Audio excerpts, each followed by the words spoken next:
What's up, everyone? Dem Boys back with another one. This is week 2 of our weekly fantasy football podcast. So we're going to cover, our breakout players and news from last week and how that all played out. Breakout player of the week and year for this week. A couple other guys that get honorable mention. AB again in the ship.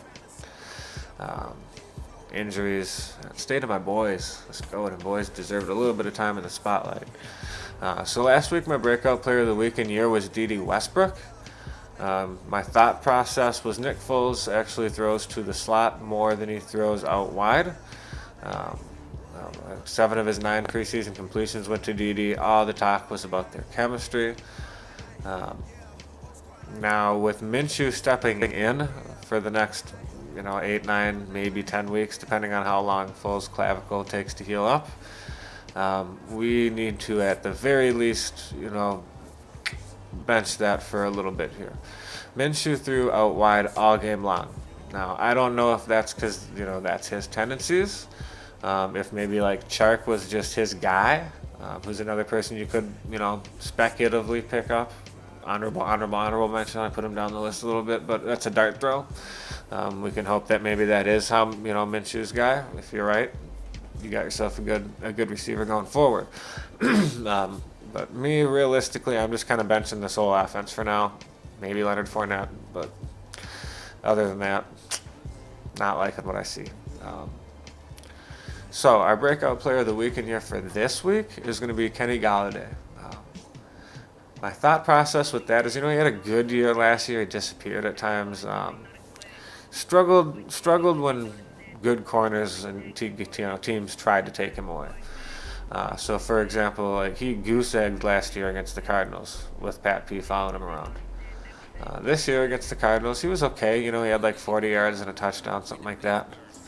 Not a breakout by any means, otherwise I wouldn't be able to say that yet. But that improvement year over year, to me, says this guy's going to finish as a real high-end WR2 with WR1 potential, serious WR1 potential, top 6 or so WR1 potential. It's possible.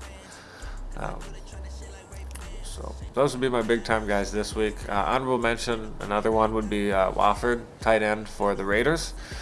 We'll tie that into all this Raiders stuff. Now, the Broncos have historically been terrible at defending the tight end, and they've been not so good against the run either.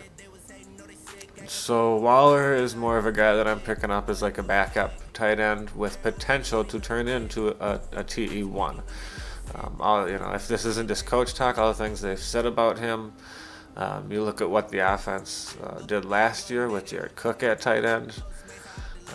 It's entirely possible that we see him emerge as a tight end one. As far as Josh Jacobs, I'd kind of said we wanted to bump him down to flex consideration from RB2 because we just didn't really know what was going to happen.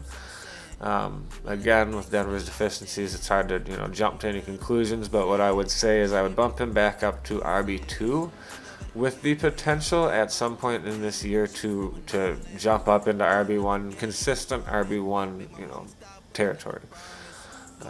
So he could, down in the playoffs, be an RB1 for you. That's very possible. Carr, I think I was right on the money.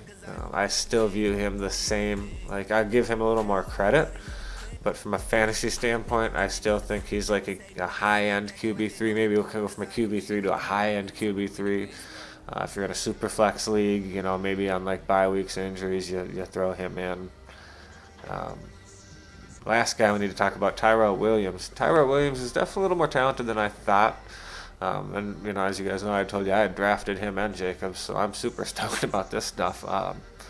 The way he used his big body, that was nice. Chris Harris is no joke, and he bodied him up. I was definitely impressed. Because of that, I think that's why this offense has not turned into a fantasy wasteland. They can be effective, they can challenge defenses enough to at least score fantasy points. So that's the Raiders. Injuries, obviously, we touched on Nick Foles a little bit. I'd say another 8 to 10 weeks with that clavicle. He's on IR designated return, so at least 8 weeks. Who was the other one? Oh, man. Darius Geis again with the meniscus. Holy cow, this dude. That's 3 years in a row his knees have been trash. Go ahead and grab Adrian, man. It's entirely possible Adrian Peterson's out there on a waiver wire after being a healthy scratch last week. With over the next 2 weeks, I'd say he has strong flex play to RB2 considerations. The game script could get out of hand against the Cowboys, where it's possible they're down 21 in the second quarter, in which case he becomes like a flex. Even last year they had a lot of game scripts that got away from him, and he was still putting up flex numbers. In games they stayed in, he was usually an RB2. So I would go ahead and grab him, and we don't know. Maybe Geis comes back in a few weeks and the knee isn't right again. I mean, these knees have been a real problem for him, a real serious problem. It's actually why I didn't draft him in our rookie draft last year, because I was pretty high on him. Beyond that, state of the boys and another honorable mention guy, Michael Gallup. He kind of broke out this last week, so that's why another reason I couldn't use him. But I am really high on him. I have him in both of my leagues, and I'm pretty excited about that. I think he's got high-end flex play to solid WR2 potential going forward. Reason being, you've got to stop Coop, you've got to stop Zeke. The next man up, if he has talent, is going to feast, right? Well, that next man up is Gallup. All right, he's ahead of Witten and Cobb in the pecking share for targets. He's going to see a lot of single coverage. Dak has clearly worked on his footwork in the offseason, so I don't expect him to miss as many deep balls to Gallup as he did last year. And speaking on that, how did we get here, right? So when Dak came out his rookie year, the big thing that I think everybody noticed was the accuracy. He was incredibly accurate.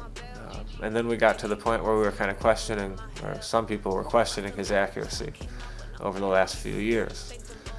Well, when you go back and look at the tape, really what happened was he was swinging his pivot foot out a lot, which is just going to kind of twist your body around, get you out of position. When our offensive line was in shambles and Zeke was suspended, it was just hike duck, hike duck, hike duck. He had no one to throw to. He regressed a bit there.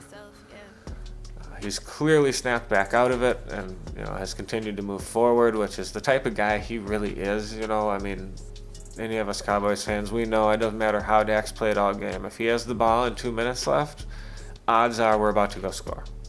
That's just who he is. He innately has that, which is where something like maybe more natural quarterbacks, such as maybe like Tony Romo, who I love, but he maybe didn't have that gene, that clutch gene that Dak does. So going forward, we're in great shape. Now, here goes what we got to worry about, guys. Our run defense, as we know, Fat Boy CJ, who I like, and Gurley tore us apart in the playoffs. That's really why we lost that game. Now, there was a lot of talk that they knew our tendencies when we were going to stunt and everything on the D-line. They knew our calls. So that could have been part of it, but then we see Saquon come out and rip off 10.9 a carry in week 1. If that doesn't get better, we're going to get bounced out of the playoffs eventually. You're not likely to make it all the way to a Super Bowl and you can't stop the run. So we got to watch that, guys. We really got to keep a close eye there. The other thing we got to keep a close eye on is if a team is able to get pressure on Dak, only rushing 4, and start, consistent pressure, right? Is he going to start to regress a little bit? And kind of push things and swing that back leg out? How's that going to go? So if you're a Cowboys fan out there and you want to know, watching your team, what couple of things do I need to keep an eye on? Because if they go well, we can win a Super Bowl. If they don't, we can't. Those are the 2 things, hands down. Those are the 2 real question marks we have left. Other than that, we already know the answer, man. Everything else is solid. Everything else is Super Bowl ready. So it should be a fun year, guys. Dem Boys, back with another one. I hope y'all enjoyed. Like, comment, subscribe. If there's any players that y'all got questions on or want me to talk about maybe or highlight, teams, anything like that, drop a comment.